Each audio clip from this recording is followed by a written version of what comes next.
this video, we'll cover the basics of distance and midpoint, two fundamental ideas that we're going to use repeatedly over the course of the year. Now, you want to make sure you have a calculator handy to do this video so that you can do the computations at home the same as I'm doing them here. All right, let's go ahead and get started. In the first question, it says, find the distance between the points with the following coordinates. And as you probably guessed by the graph that's on the page, the very first thing that I'm going to do is go ahead and graph those 2 points. So -2, 1, and 4, 3. So what I'm trying to do here is I'm trying to find the distance between those 2 purple endpoints. Now, if these were perfectly horizontal or perfectly vertical, our job would be easy because we would just count the number of units between the 2 points. Unfortunately, in this case, this segment is slanted, and that's not going to be a possibility. So my kind of strategy for dealing with this is I'm going to box this in and create a right triangle. Because now I do have a vertical piece that I can find the length of. The piece of the red vertical piece is, or the length of the red vertical piece is 2. And the length of the green horizontal piece is 6. And now you can see in my drawing here, I've established a right triangle. Anytime you know 2 out of the 3 sides in a right triangle, you can use the Pythagorean theorem in order to find the third side. So I'm going to call the distance between those 2 points x, which is the hypotenuse of my right triangle. So I'm going to do a little a squared plus b squared equals c squared now in order to find the hypotenuse of my right triangle. Remember when you're using the Pythagorean theorem that a and b represent the legs, in this case 6 and 2, and c represents the hypotenuse, in this case x. So now I can go ahead and plug 6 squared plus 2 squared into my calculator and evaluate that. So in order to do that, I'm going to go home, I'm going to open up a new document, and I'm going to add a calculator. So I'm just going to type in 6 to the second plus 2 to the second. And anytime you have things that you can enter right into your calculator, I would highly encourage you to do that because it eliminates the potential to make some mistakes. So this ends up being 40 equals x to the second. And remember, to undo squaring a number, we're going to square root both sides, remembering to take both a positive and a negative square root. So x is equal to either the positive or the negative square root of 40. But keep in mind what x represents here in the picture. X represents the length of one side of our triangle. And length, we know, is always measured in positive units. So we can automatically reject the negative length, making x equal to square root of 40. Now, one thing that you're going to need to be aware of with respect to the distance formula is anytime, or with respect to radicals, is anytime you're given a radical that's not in simplest form or asked to find a distance, we're always going to represent our answer as a radical in simplest form.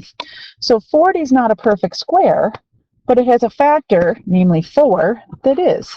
So I can rewrite this as the square root of 4 times 10, which I can then simplify to be 2 square roots of 10. So again, a big key idea here, unless you're asked to do otherwise, we always want to put this in simplest radical form. So the Pythagorean theorem works very nicely in finding distance between 2 points. But in example 2, we're given a case where using the graph isn't a very practical situation. For instance, they're asking us to find the length of the line segment that joins points with those coordinates. That's going to be one very, very, very large graph if I try to draw a graph. So I need kind of a different way or a different strategy for dealing with this. The strategy that I'm going to use is something called the distance formula. And the distance formula is a descendant of the Pythagorean theorem. The next time you come back to class, we'll look a little bit more at where that comes from and how it came to be. But for now, you really need to have the distance or learn the distance formula and have it memorized. Anytime we use a formula in geometry this year, we're always going to write the formula down first. So the distance formula says the distance, d, between any 2 points, which is the length of the line segment, is equal to the square root between the difference in their x values, so x subscript 2 subtract x subscript 1 squared, plus the difference in their y values, y subscript 2 minus y subscript 1 squared. Now I think we can probably all agree that the distance from the first point to the second is going to be exactly equal to the distance from the second point to the first. So it does not make a difference which point we plug in for x1, x and y1, and which one we plug in for y, x2, y2. What is important is that we're consistent. For instance, if we're going to use 103 for our first x value, so 103 subtract 107, I want to square that. Here's where you really need to pay careful and close attention. Because we used 103 for the first x value, we need to use its corresponding y for the first y value. So this becomes negative 8 subtract negative 2. And I want to square that. Now a little trick here that you'll find very, very, very helpful is that you've got this snazzy graphing calculator that can be very useful to you in solving or performing these kinds of computations. What we're going to do is we're going to go to the graphing calculator and we're going to substitute in or plug into the graphing calculator everything that we see underneath the radical starting with the parentheses. So I'm going to go get my calculator, you're going to go get your calculator as well, and when I go to substitute anything having to do with the distance formula, I'm always going to start with that open parentheses. So inside the first set of parentheses, I've got 103 subtract 107, and I want to go ahead and close up the parentheses and square that, and then to that difference, I want to go ahead and add negative 8 subtract negative 2, close up those parentheses, and square that difference. So this ends up being the square root of 52. So distance here is equal to the square root. Because I didn't enter the square root symbol into my calculator, I still have it as part of the computations. So distance, therefore, equals square root of 52. Like the first example, 52 is not a perfect square, but it does have a factor that is. 4 will go in there 13 times, making the distance between these 2 points, in other words, the length of this line segment, 2 square roots of 13. And again, unless you're asked to do differently, we always represent distance in simplest radical form. Number 3 is a distance question that's a little bit different with a twist. It says, find all points with the coordinates 10, y that are 13 units away from the given point. So 13 units away tells me that I'm dealing with distance here, and I need to use the distance formula. So the very first thing that I'm going to do is put that distance formula down on my page. Again, anytime you use a formula in geometry, the first thing you need to do is write that formula down. Once the formula is written on the page, then we can go ahead and substitute the knowns into the formula. For instance, we know that the distance that we're talking about in this problem is 13 units. So in for D, I'm going to substitute 13 units. We know that the two x values in this question are 10 and negative 2. So I'm going to go ahead and substitute those into the formula. We know the two y values in this problem are y and negative 1. And just be very, very cautious. The very first x value I substituted in was 10. So when I go to substitute in my y's, I need to put in first the y value that corresponds to or belongs with that 10, which in this case is just the variable y. So y subtract negative 1, square it. Unlike the preceding example, where I could plug everything into my calculator, what's underneath the radical this time contains a variable. So that strategy that I used before isn't going to be so effective for me in this case. What I am going to do is simplify what I've got going on underneath that radical sign. So a 10 subtract a negative 2 in parentheses becomes a 12. And then y subtract a negative 1 really becomes y plus 1, quantity squared. Since I'm trying to find y, I really need to undo all of the algebra that has been done to y. So to undo taking a square root, I'm going to square the right side, and if I square the right side, I need to also square the left side. So I end up with 169 equals 12 squared, which is 144, plus y plus 1, quantity squared. I'm still thinking about undoing everything that's been done to this y. So to adding the 144, I'm going to subtract 144 from both sides, making my equation 25 equals y plus 1, quantity squared. To undo squaring y plus 1, I'm going to square root, remembering that when I take the square root of 25, I need to consider both a positive and a negative square root. So this becomes plus or minus 5 is equal to y plus 1. And then lastly, subtracting 1 from both sides, I end up with y equals negative 1 plus or minus 5. So the first of my roots is negative 1 plus 5, or y equals 4.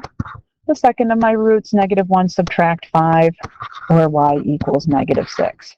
Because both of those are acceptable values for y, I'm going to keep both.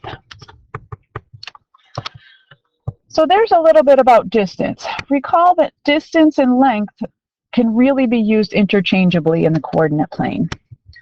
We need to spend the next few minutes now discussing midpoint. Whereas the distance formula allows us to find the length, or the number of units that exist in a line segment, the midpoint allows us to find the middle, or the center point. So what is a midpoint? It's a middle or a center point. It splits a line segment into two equal parts. So keeping that in mind, we're going to go ahead to example 4, which gives us a line segment AB and a midpoint M. Since there's no picture here, the very first thing I'm going to do is draw a picture where M is the middle of, or midpoint of my line segment with endpoints AB. I'm going to mark M in the picture, and I'm going to indicate that it's a midpoint by marking those two line segments congruent to each other. The distance from point A to point M is a half y minus 3. The distance from point B to M is 8 minus a half y. And I'll go ahead and label both of those in my picture. We're being asked to find y and the length of line segment AB. Well, because these two segments are equal in length, I'm going to go ahead and set up an equation that sets them equal. So I've got 1/2 y minus 3 equals 8 minus a half y. Now, I'm not afraid of fractions, but I'm not thrilled about working with them in a problem if I don't have to. I'm going to go ahead and start this equation by multiplying each of the terms times 2. A half y times 2 is y. Negative 3 times 2 is minus 6. 8 times 2 is 16. And minus a half y times 2 is minus y. So that equation, in my mind, is just a little bit friendlier to work with. When I add y to both sides, I end up with 2y subtract 6 equals 16. Adding 6 to both sides yields 2y equals 22, making the value of y equal to 11. So in this question, they wanted us to find the length of y, which we've done, and the length of segment AB. We can find the length of segment AB simply by going back and substituting in 11 in place of the y, but in the interest of time, I'm going to pass on that for right now. I do want to take a look at one more example before I conclude this video, and that has to do with finding midpoint in the coordinate plane. Like distance, we have a formula that we can use in order to find midpoint in the coordinate plane. And that formula says the midpoint is equal to the sum of the two x values divided by 2 and the sum of the two y values divided by 2. Now, anytime you take the sum of two things, add them together, or the sum of two things and divide by 2, that's really just another name for finding the average. So the formula I use is that the midpoint is equal to the average of the x values and the average of the y values.